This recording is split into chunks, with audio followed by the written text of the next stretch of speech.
Il a fait du taekwondo sa passion. De cette passion, il en a fait sa profession. Lui, c'est Anthony Obam, notre champion. Yeah, Anthony has that exactly there. Ah, 2 points, 2 points there. To the back as well. To the back. Oh! That was very beautiful. Let's look at it. 2013 WTF heavyweight champion Anthony Obam. Wow. Look at the reaction. Go on, Ramos, get up there. It's so beautiful. Anthony Obam, bonjour. Bonjour, Merci d'avoir honoré à notre invitation. content d'avoir répondu présent à votre invitation. C'est avec plaisir que nous vous recevons. Plaisir partagé. Alors, sportivement, comment se porte notre champion, vice-champion olympique, champion du monde 2013? Écoutez, sportivement, nous sommes toujours au combat, nous sommes toujours en activité. Il y a toujours des objectifs à atteindre et comme d'habitude, on essaye de se donner les moyens pour atteindre ces objectifs-là, qui sont divers, parfois complexes, mais on y croit. Pourquoi? Parce que on est Gabonais, on est fiers et on a déjà démontré à plusieurs reprises que c'était possible de représenter notre pays à un haut niveau, de marcher sur le monde, pas seulement en taekwondo, même dans plusieurs disciplines. Donc c'est possible de le refaire en étant dans de bonnes conditions tout simplement. Alors, le taekwondo, c'est votre passion, vous en avez fait votre profession. Exactement. Parlez-nous un peu de vos débuts dans cette discipline sportive. Ben écoutez, j'ai souvent l'habitude de dire, bon d'abord les gens ne me croient pas lorsque je dis que lorsque j'ai commencé le taekwondo, déjà je n'avais pas choisi de faire le taekwondo parce que déjà je ne connaissais pas cet art martial, je ne connaissais pas cette discipline, c'est mon père qui m'avait inscrit et j'avais une seule qualité, j'étais souple, c'est tout simple. Mais j'étais extrêmement nul, tellement nul qu'il n'y avait aucun projet autour de moi. J'avais commencé à 8 ans. Wow. C'était même pas encore dans mon club formateur que tout le monde connaît, hein, le Big Man Taekwondo, qui est devenu l'association Mudo Academy. C'était à la Cité des Ailes, en relation avec l'armée de l'air. Et j'avais fait 6 à 8 mois avec mon grand frère. Et après, on avait déménagé tout simplement. J'avais arrêté pendant 6 ans et je suis revenu justement parce que même en étant nul, déjà petit, j'aimais le taekwondo parce que c'est un art martial qui a la capacité de marquer les esprits. Même lorsqu'on est hors des tatamis, hors des entraînements, on y pense. On pense aux actions, on pense aux entraînements, on pense aux rencontres, aux compétitions. Et j'avais repris en 2003 et c'est là où j'ai commencé petit à petit à nourrir ce rêve-là d'être un athlète Un champion. Un athlète de haut niveau, non, parce que... Mais champion, vous avez pensé quand même? Non, au départ, je vais dire en 2003, lorsque j'ai commencé, j'aimais le taekwondo tout simplement. Moi, je voulais simplement aller aux entraînements, parce que déjà c'était à côté de la maison, mais c'est en regardant les Jeux Olympiques en 2004 que j'ai commencé à nourrir ce rêve-là d'aller aux Jeux Olympiques. Parlons des Jeux Olympiques en 2012, vous êtes le vice-champion olympique. Dites-nous un peu comment les émotions vous ont habité lorsque vous avez entendu l'hymne national, la Concorde, résonner. Bon, déjà il faut savoir une chose, c'est que l'hymne national du pays retentit seulement pour le vainqueur. Ah, moi j'étais deuxième.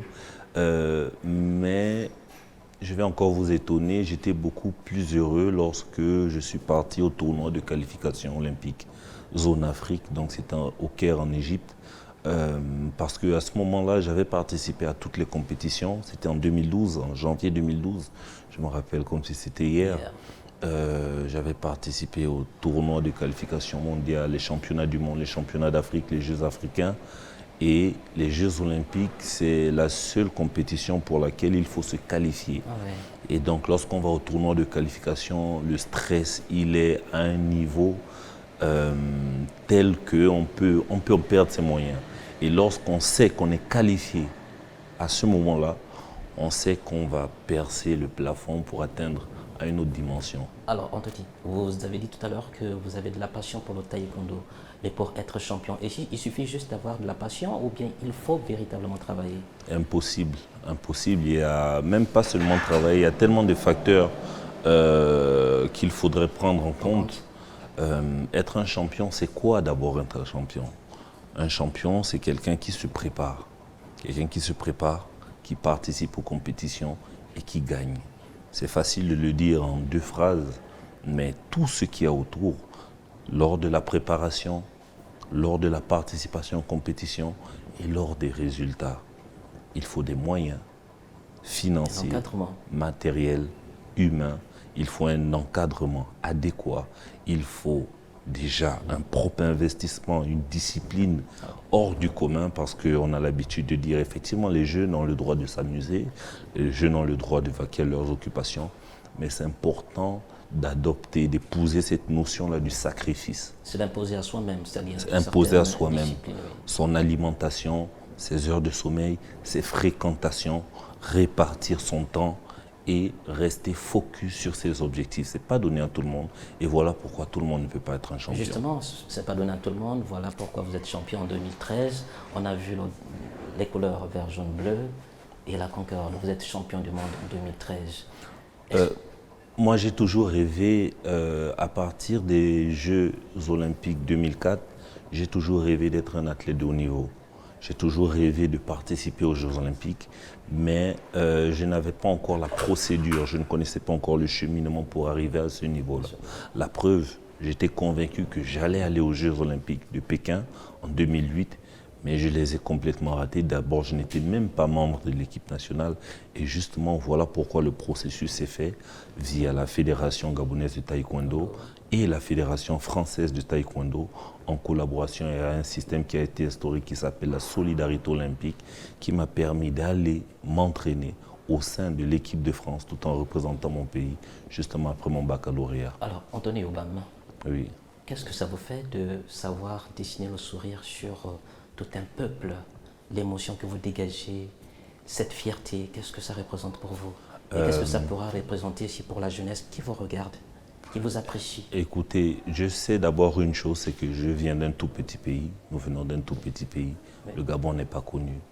Ça me fait mal de le reconnaître, mais quand on arrive en Chine, un Chinois vous pose la question dans la rue d'où vous venez, et vous dites Gabon, il vous regarde comme si vous venez comme si vous étiez un extraterrestre. Aujourd'hui, on commence à être connu grâce à nos ambassadeurs, nos sportifs, les personnes qui font rayonner le Gabon à l'intérieur du pays, nos artistes, mais ce n'est pas encore tout. Donc, je suis très fier de pouvoir donner de la joie, donner de la fierté, rendre fiers mes frères et sœurs. Pourquoi? Parce que c'est ça notre mission. Un pays est capable d'exister grâce au sport. Vous savez, j'ai écouté plusieurs hommes importants, des hommes d'État, dire que l'hymne national ne retentit pas, même pour le plus grand médecin au monde, même pour le plus grand architecte au monde, le plus grand ingénieur. L'hymne national retentit pour un chef d'État ou pour un sportif. Et le sport a cette capacité-là de réunir les nations, de réunir des personnes qui reviennent de différents horizons, qui ont des opinions différentes, juste avec un match de football, une compétition de taekwondo pendant les Jeux Olympiques, tout le monde peut s'asseoir et chercher où se trouve le Gabon. Parce que le Gabonais est un champion. Alors vous êtes un champion, vous êtes au-delà d'être champion, vous êtes l'ambassadeur de ce pays à l'extérieur. Aujourd'hui, nous avons des jeunes qui s'intéressent à cette discipline sportive. Vous êtes un exemple à suivre pour cette jeunesse. Vous avancez vers la fin de votre carrière. Qu'est-ce que vous laisseriez à ces jeunes Gabonais qui s'intéressent à cette discipline? Bon, écoutez, déjà, moi, mon travail, c'était d'abord, comme on a dit tout à l'heure, c'était d'abord rendre fier et faire en sorte que les Gabonais et les Gabonaises puissent réaliser que c'est possible d'être sur le toit du monde. En venant du Gabon, c'est possible. Beaucoup de gens pensent que je suis né à l'étranger. Beaucoup de gens pensent que je suis français ou je suis espagnol, mais je suis né au Gabon. J'ai grandi au Gabon. Je ne suis parti du Gabon qu'à l'âge de 22 ans. Mon travail aujourd'hui, c'est de sensibiliser à ce niveau, d'aider. Vous avez vu, je suis là depuis quelques mois pour aider la fédération, pour aider les jeunes, les générations futures à justement commencer à épouser cet esprit-là. La formation est importante, l'état d'esprit, c'est important, Vivre en tant que sportif de haut niveau, ce n'est pas avoir d'abord tous les ingrédients nécessaires, mais c'est d'abord cultiver cette mentalité-là. Tout part de là et tout part aussi du rêve que vous avez. Si vous n'avez pas de rêve, c'est compliqué d'aller très loin et c'est compliqué de perdurer dans ce que vous faites. Je viens d'aimer ce que vous venez de dire. Tout part de la formation.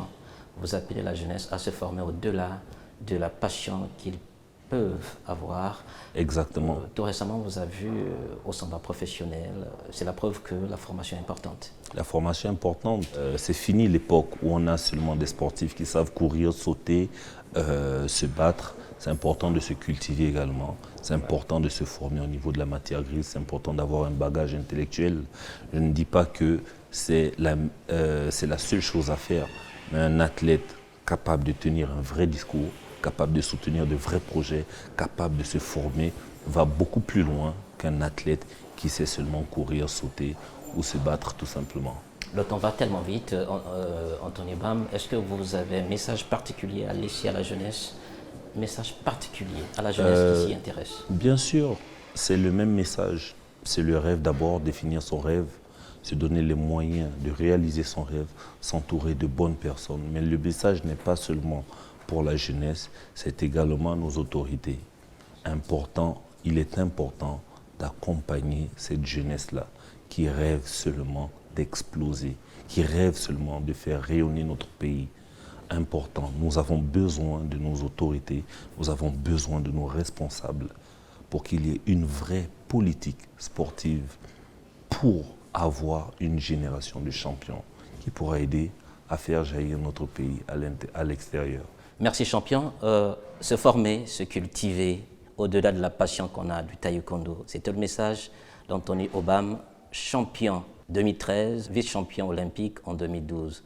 Merci de nous avoir suivis. On vous retrouve prochainement.